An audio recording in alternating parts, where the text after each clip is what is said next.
José María Cruxent, un investigador. José María Cruxent buscó y cumplió su destino en Venezuela. Adoptó como propio el pueblo de Taratara en el estado Falcón. En 1981 fundó el Centro de Investigaciones Antropológicas, Arqueológicas y Paleontológicas, CIAP, en la recién creada Universidad Nacional Experimental Francisco de Miranda. ¿Cómo logró realizar su vocación para la arqueología y dejar así huellas para que los jóvenes pudieran seguir el camino?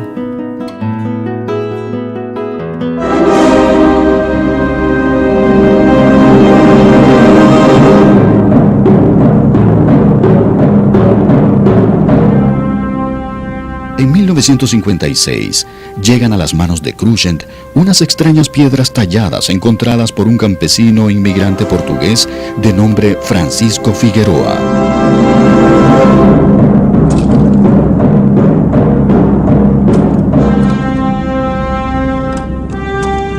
Puñales de piedras, en el Jobo, en el valle del río Pedregal, en el estado Falcón.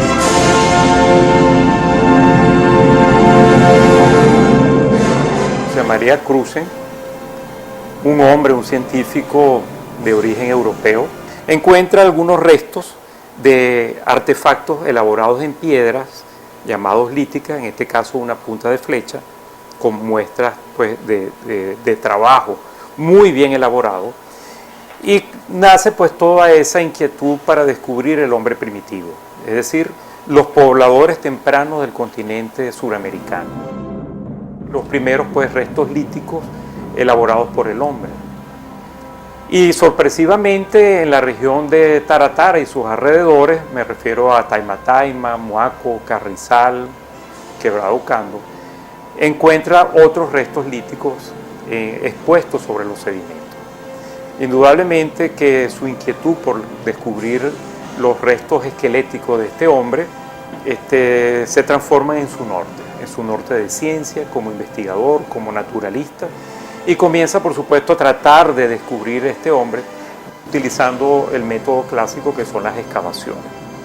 En algunos otros países como en Chile o en Brasil, estos restos humanos, estos restos de artefactos líticos fueron encontrados en cuevas, en cavernas, pero en la planicie falconiana se hizo necesarias las excavaciones.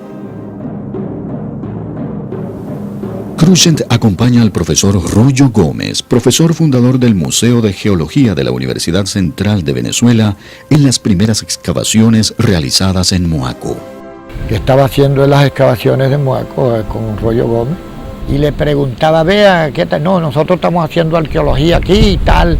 Entonces él me decía, no, él es mi maestro, Royo Gómez. Y Royo Gómez era un hombre bravo. No me quería que yo me acercara por allí, pero siempre decía, corre el muchacho, que usted tiene de muchacho ahí muy añoñado, me decía.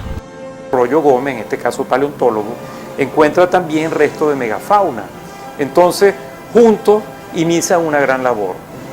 Una megafauna primitiva de hace 14.000 años que pudo haber coexistido con la presencia temprana del hombre, ese hombre cazador, ese hombre muy primitivo en todo el continente, porque ya él había descubierto previamente los artefactos líticos. Entonces se suma una gran cruzada en la búsqueda pues, de los restos de este humano. Es así como surge Taimatayma. Lamentablemente para aquel entonces en Venezuela no existía la escuela de arqueología, no teníamos los profesionales formados para ello, y Cruxent pues, tuvo que enfrentar numerosas e infinitas dificultades. Formar personal capacitado desde alguien muy simple como en principio como lo fue un excavador, hasta llegar a la gran complejidad de excavadores profesionales como hoy día lo tenemos, que es el caso de Lino y Leoncio en Taymatay, que iniciaron con él desde muy niños. Entonces es una historia muy bonita de contar, es una historia muy desafiante, porque Cruce enfrentó la gran situación de incertidumbre y de desconocimiento de lo que podría ser la presencia temprana del hombre en el continente suramericano. Por supuesto, los investigadores europeos y norteamericanos estaban más avanzados que nosotros para aquel momento, y en todo momento fue desconocido el aporte que Cruce hacía a la ciencia, a la arqueología, a la antropología, porque sus primeros datos fueron totalmente rechazados cuando él hablaba de la presencia temprana con una edad de 14.000 años en el continente, cuando se suponía que el hombre había pasado por el estrecho de Bering hace apenas unos 7 o 8.000 años. Entonces era incongruente y no cuadraba, o sea, no calificaba para los estándares que los investigadores norteamericanos o europeos de aquel momento así pues lo habían establecido. Él empezó haciendo arqueología, digamos, desde los 10 años. Él, alrededor de su ciudad natal, es Barcelona, de España, él recogía tiestos y escarbaba, y eso es lo que a él le gustaba. Desde los 10 años él lo hizo. El profesor empezó estudios de arqueología en la universidad en Barcelona, pero lo truncó la Guerra Civil Española. El profesor Cruzen llegó a Venezuela en 1939, tenía 28 años, que era el final de la Guerra Civil Española. A él no le gustaba decir que él había venido, sino que él decía, a mí me trajeron. Vino en un barco mercante, vino de cocinero, vino con $10 y una maletica, no vino sin más. Él en sus inicios fue como proyector de cine en Caracas y en La Guaira, empezó, esos fueron sus primeros trabajos. Y luego poco a poco se fue abriendo campo en los colegios y daba dibujo técnico en algunos colegios de Caracas, Colegio Compás, otros colegios, él empezó así. Y empezó con historia también, pero lo que a él le gustaba era la arqueología. Y entonces él empieza a recorrer el lago de Valencia sin recursos, pero eso es lo que a él le gustaba. Y él empezó recogiendo material. Walter Dupuy, que era en ese momento el director del Museo de Ciencias Naturales, y también conoció a Antonio Requena, que también lo ayudó y lo acompañó en muchas de sus excavaciones. Y poco a poco pues ya fue teniendo relación con el Museo de Ciencias Naturales, que en aquel momento era el único lugar donde él podía llevar los resultados de sus investigaciones. A tal punto que, bueno, en 1944 llegó a ser director del Museo de Ciencias Naturales hasta 1963. Asombra que a solo 5 años de su llegada ocupe ya el cargo de director y conservador de arqueología en el Museo de Ciencias en Caracas. Cruce, en su figura de director del Museo de Ciencias, dio origen a la colección que hoy conforma el patrimonio cultural nacional.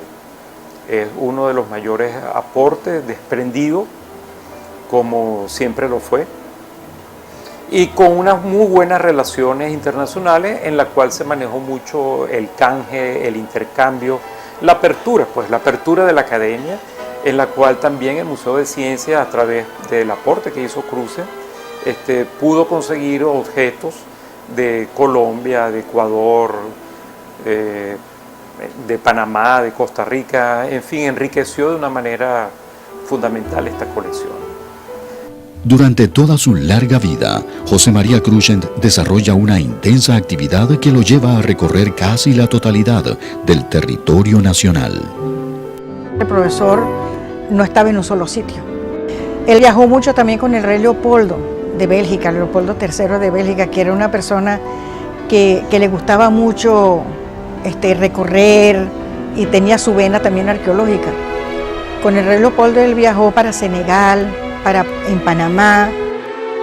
Hay que resaltar, en los años 50, él fue uno de los descubridores de la fuente del Orinoco, que fue una expedición franco-venezolana para el descubrimiento de la fuente del Orinoco. Una anécdota, cuando ya estaban regresando con los materiales y todo, el profesor en la parte arqueológica, se les ha volteado la canoa y bueno, y se perdió el material.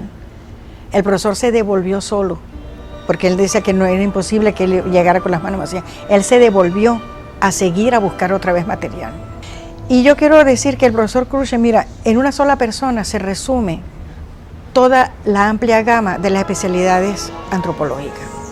Porque nosotros en la antropología, en la Escuela de Antropología de la UCB, que fue fundada por el profesor con Miguel Acosta Sáenz y otras personas, no fue el único, ¿verdad? Él fue etnólogo, etnógrafo, lingüista, arqueólogo, antropólogo social. O sea, todas esas ramas que ahora nosotros nos especializamos en una de ellas, él las asumió él todas. Paleontología también. A partir de 1953, como miembro del grupo fundador de la Escuela de Sociología y Antropología de la Universidad Central de Venezuela, dicta las cátedras de Introducción a la Arqueología y Arqueología de Venezuela. Yo conocí a Crutzen en 1956, cuando fue director del Museo de Ciencias. Entonces los alumnos íbamos mucho al Museo de Ciencias a recibir clases prácticas, ¿no? Y entonces, bueno, eso también era otra cosa que normalmente tú no tienes acceso a ese tipo de datos con un profesor que es de escritorio, ¿no? Entonces te combinas las dos cosas, el campo y la parte, bueno, académica. Y bueno, él leía muchísimo, eso sí, y tenía siempre muy buenas bibliotecas, y era muy generoso y prestaba libros, o si tenía duplicados los regalaba. Tenía mucho carisma, y entonces él impactaba a primera vista, porque era muy vivo, muy dinámico, y por supuesto él se destacaba entre otros profesores porque él no era el típico profesor universitario tieso con corbata, etcétera, etcétera. Él siempre fue un poco bohemio, que yo creo que fue una de las grandes cosas de su personalidad. Fue muy controversial, hubo mucha gente que no lo quería mucho y otros lo adoraban. Y a los alumnos, bueno, los alumnos lo querían muchísimo, primero porque era muy fresco y ofrecía una cosa que no hacían los otros profesores, llevarnos a trabajo de campo en el monte. Y ahí tú demostrabas si realmente tú tenías interés por la arqueología y por la antropología en general, porque el que está sentado en un escritorio es más bien muchas veces un sociólogo. Un antropólogo necesita tener un poco más esa visión general, el ambiente, el mundo y su gente, y bueno, lograr establecer buenos contactos con la población local, no solamente excavar, ¿no? A partir de 1954, el profesor Crutzen, conjuntamente con los profesores John McGuggin de la Universidad de Florida y posteriormente con Irving Rose de la Universidad de Yale, explora Nueva Cádiz, en la isla de Cubagua, uno de los primeros asentamientos en el continente americano. Encuentra cerámicas de fabricación indígena, así como de procedencia europea, época denominada indohispana. Él fue mi tutor de tesis de doctorado y yo conocí Cubagua, él acababa de terminar las excavaciones, eso fue como en el año 58. Y entonces estaba preciosa Cubagua, ¿no? Erika fue la primera que se graduó separada las dos escuelas, antropología y sociología. Más de 2 décadas dedicadas a los estudios arqueológicos en el país fueron recogidos en la obra Arqueología Cronológica de Venezuela, publicada por Crutzen conjuntamente con Irving Rose en 1958.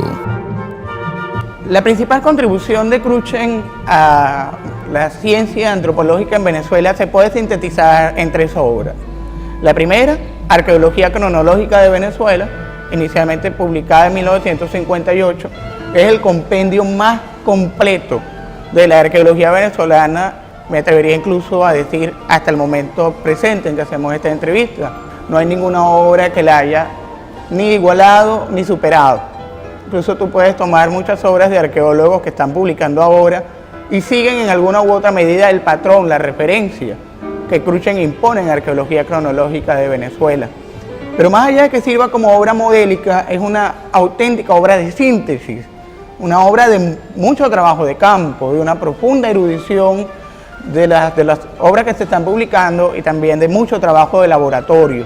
Y eventualmente cuando se crea el IBIC, el doctor Marcel Roche lo conoce y le impresiona mucho la personalidad de Crutzen. Y entonces lo invita al IBIC aunque él no tenía título universitario, pero le importaba y era una gente que siempre estaba rodeado de estudiantes, que escribía, que investigaba, que era creativo, que es lo que hace falta para un buen científico. Y entonces efectivamente Crutzen demostró eso más que mucha gente. Conoció a muchísimos arqueólogos mundiales, porque ahí lo buscaban o él iba a ciertos congresos. Entonces él tenía una red de contactos impresionantes para la época.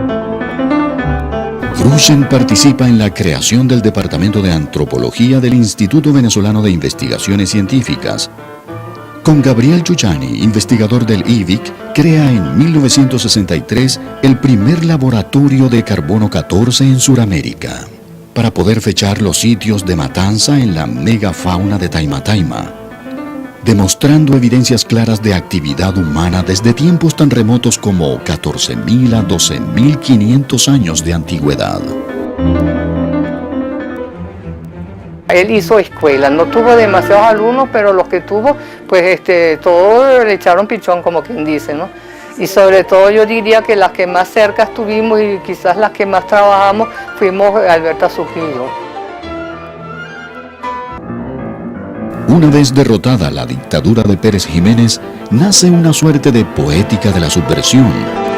José María Crutzen se une a poetas, fotógrafos y pintores, los cuales asumen una postura muy crítica y provocadora frente a la situación política en el país.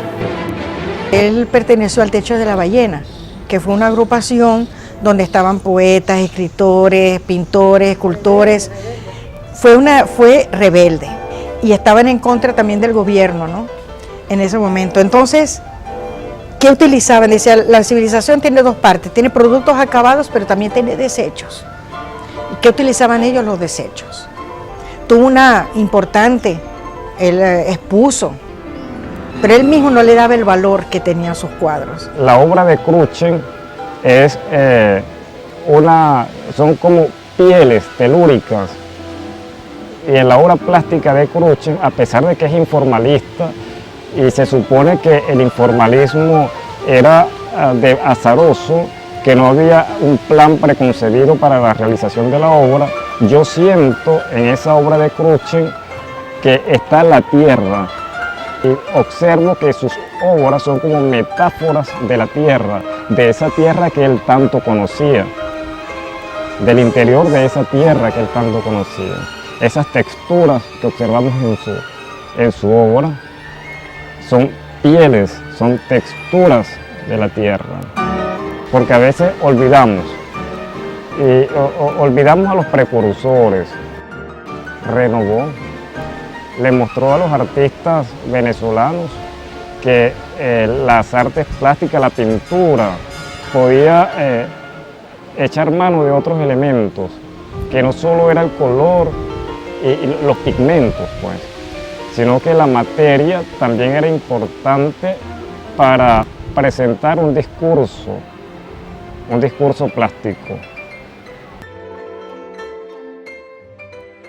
En la Escuela de Arte de la Universidad de los Andes te encuentras con el movimiento informalista, con las vanguardias plásticas de la década del 60, con el Techo de la Ballena, y vuelves a encontrarte otra vez con el nombre de José María Crutzen.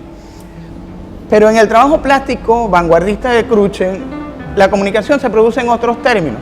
No se produce en el sentido de una imitación de motivos aborígenes o motivos americanos. Por el contrario, es una resemantización, una relectura de esos motivos. Crutzen trabajó el gran formato, con la inclusión de materiales novedosos, cortezas, fragmentos de cerámica, redes, en sus composiciones plásticas.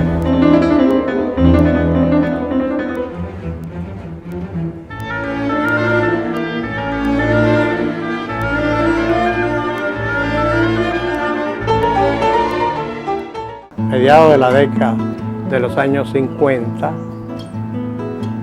se sucede un verano muy intenso, muy fuerte, que disminuyó la producción de agua del ojo de agua de Taima. Esto trajo por consecuencia que un dueño de un rebaño caprino don Juan Palencia, un gran trabajador, un hombre del campo, tuvo que perforar un pozo de manera manual para aumentar la producción de agua para su rebaño. Cuando el señor Palencia iba más o menos a una profundidad ya superior a los 10 metros, se encontró con algo redondo. Cuando sacaron la superficie y lavaron el barro, se dieron cuenta que se trataba de un extraordinario hueso.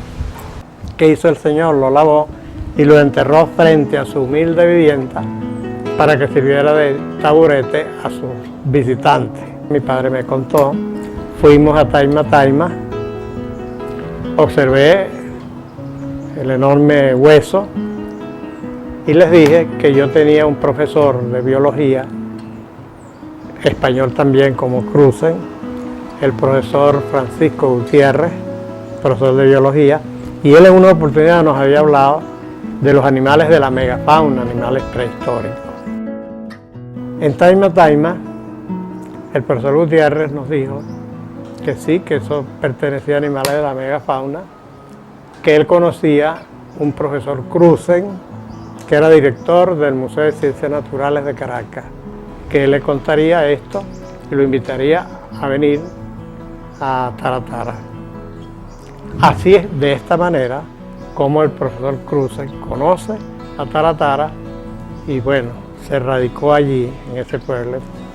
Recuerdo que aquí, en mi finca, venía mucho el profesor Alonso Gamero y conversábamos acerca de los currículas, cómo iba a ser los currículas de la Universidad Francisco de Miranda. Yo le pregunté al profesor Gamero cómo me ayudaría él, cómo haríamos para el Museo de Taratara.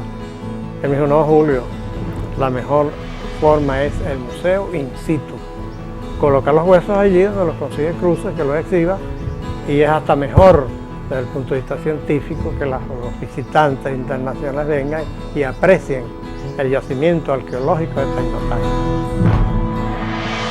En el año 65 es que se realizan los trabajos en Taima Taima. No existe universidades, no existe nada, sino que todo eso iba para el IBI. Entonces me dice, ¿usted se queda o se va? Porque yo era empleado del IBI ya, porque yo me voy para Falcón, yo me dan mi jubilación y yo me voy para Falcón. Ese fue el año 75. Se viene Cruzen de Caracas, jubilado para acá. De hecho, Cruzen toma una alianza estratégica con Ruth Groom y Alan Bryan e inician una nueva excavación donde efectivamente se encuentra asociado un resto de lítica con los restos óseos de un estegomastodon, que es una forma de mastodonte de hace 14.000 años. Esto tuvo un gran impacto a nivel internacional. De hecho, este trabajo fue publicado en una de las revistas más prestigiosas mundial, como es el caso de la revista Science. Eso abrió un nuevo horizonte y abrió un nuevo debate sobre la presencia temprana del hombre en el continente suramericano.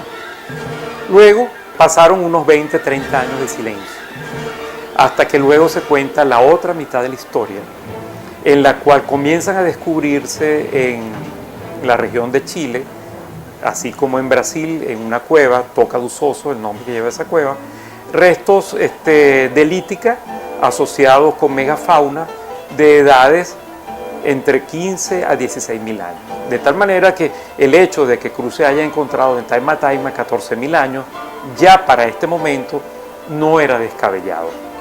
Ya para este momento Cruzen es reivindicado y de hecho pues es Ruth Groom y Alan Bryan lo que toman desde sus posiciones como arqueólogos esta iniciativa a través de una red internacional de estudios del hombre del pasado, de estudios del hombre del cuaternario. Pero Cruzen, a pesar de estar solo, con un pequeño apoyo institucional a través del Instituto de Investigaciones Científicas, el IBIC, y del Museo de Ciencias de Caracas, pasa entonces a la Universidad Francisco de Miranda, acá en Coro, en el estado Falcón, en donde recibe un total y absoluto apoyo para las excavaciones y para su trabajo de investigación. Cruzen ya se encuentra en Taratara a los inicios de la Universidad Nacional Experimental Francisco de Miranda. A instancia del rector fundador Tulio Arendts, muy interesado en promover la investigación científica, integra entonces el personal académico de la nueva institución. De este cocodrilo, que lleva por nombre Esperogaviales crucenti, en homenaje al profesor Cruzen, que es un paratipo. Lo relevante de este primer hallazgo es que este rostro tan delgado y largo de un cocodrilo representa la forma de gavialidio, de gaviales, el gavial de la India, es el cocodrilo de la India. Y esto llevó, por supuesto, el nombre de Cruzen en su homenaje, publicado por el doctor Bocquentey y Buffetieu, uno de los profesores más importantes del Museo de Historia Natural de París, y el profesor Bocquentey, profesor de la Universidad Francisco de Miranda. Este fue un homenaje que le hace Bocquentey al doctor Cruzen, muy bien merecido y realmente como un voto de confianza y de reconocimiento de toda su trayectoria. En 1980 se inaugura el Museo de Cerámica Histórica y Loza Popular. Cruzen publica Notas Ceramología. La segunda obra más capital de Cruzen es Notas Ceramología. Esta obra toma y define definitivamente la cerámica en sus múltiples aspectos, tanto como dato arqueológico como dato etnográfico. Y Cruzen elabora ahí el catálogo más detallado, la manera más acabada en la que se puede interrogar al testimonio cerámico. Más allá de esa obra, no se ha hecho en toda América una obra de síntesis tan rica como Notas Ceramología, que fue, por cierto, publicada por la Universidad Francisco de Miranda. Uno de los elementos fundamentales que caracteriza el sentido creativo de Cruzen es esta sensibilidad artística.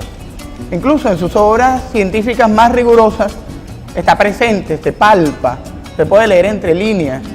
Cuando él establece estas caracterizaciones para la cerámica venezolana, recurre a un concepto propio de la historia del arte, que es el concepto de estilo.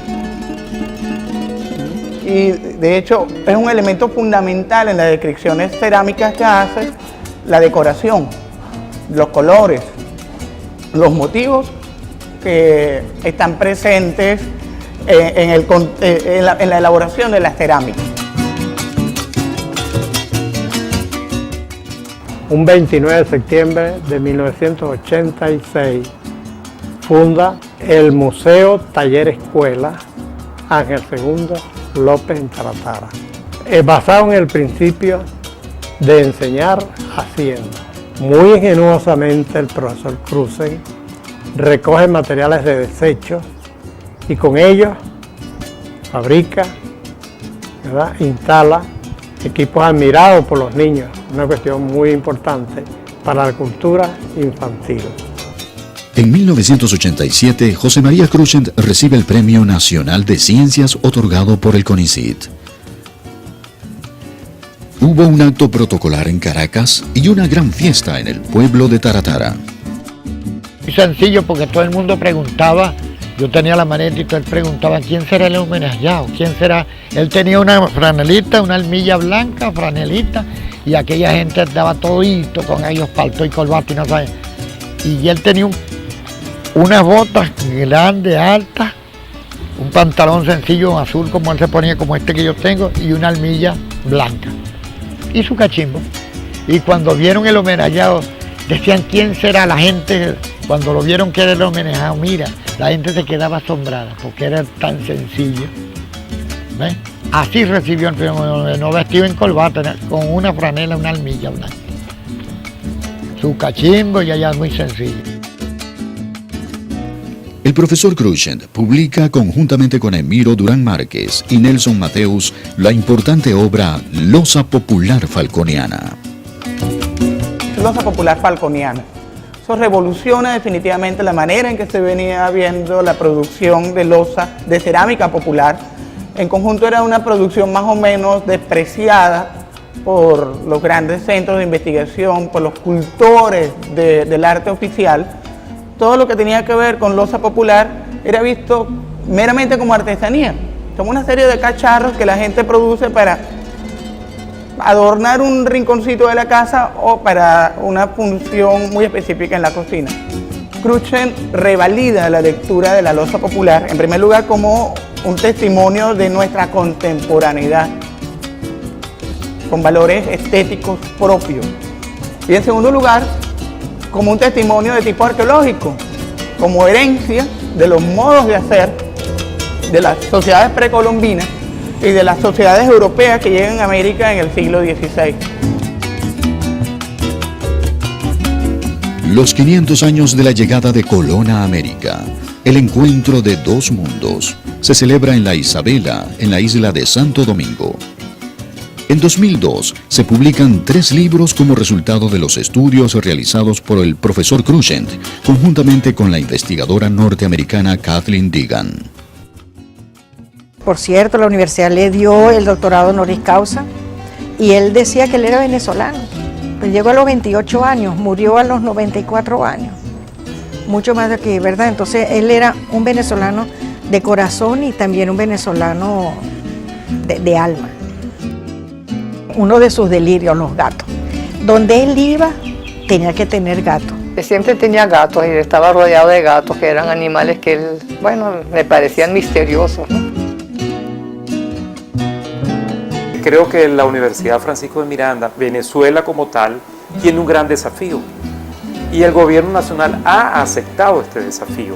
De hecho, el Instituto de Patrimonio Cultural ha decretado una área protegida en el estado Falcón que lleva ahora por nombre el Parque Arqueológico y Paleontológico de Taima Taima, como un aporte más al ya creado Centro de Investigaciones en Arqueología, Antropología y Paleontología, el CIAP de la universidad.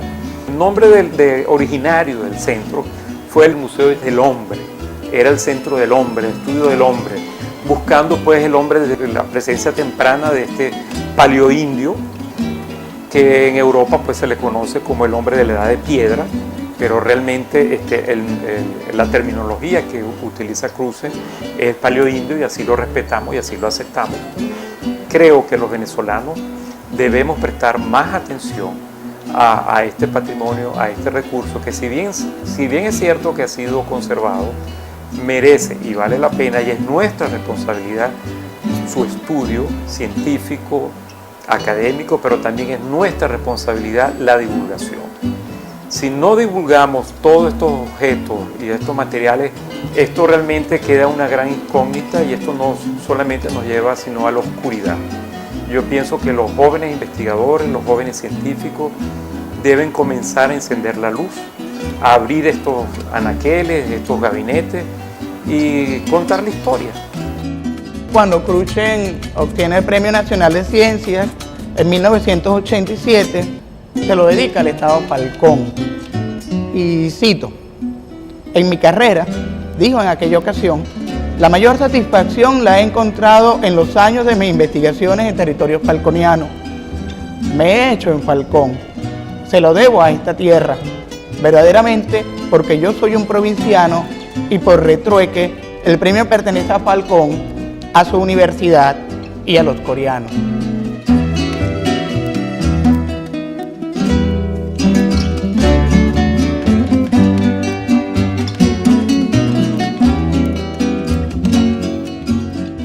José María Cruxent ha dejado una huella imperecedera.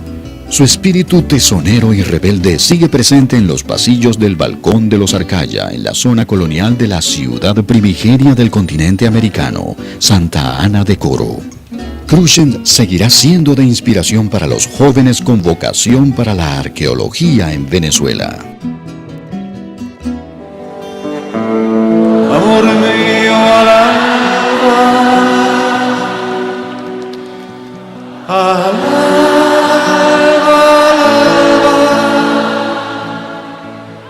al alba.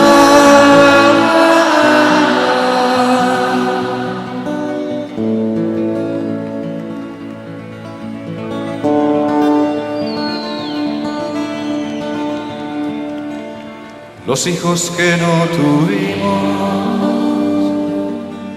se esconden en las cloacas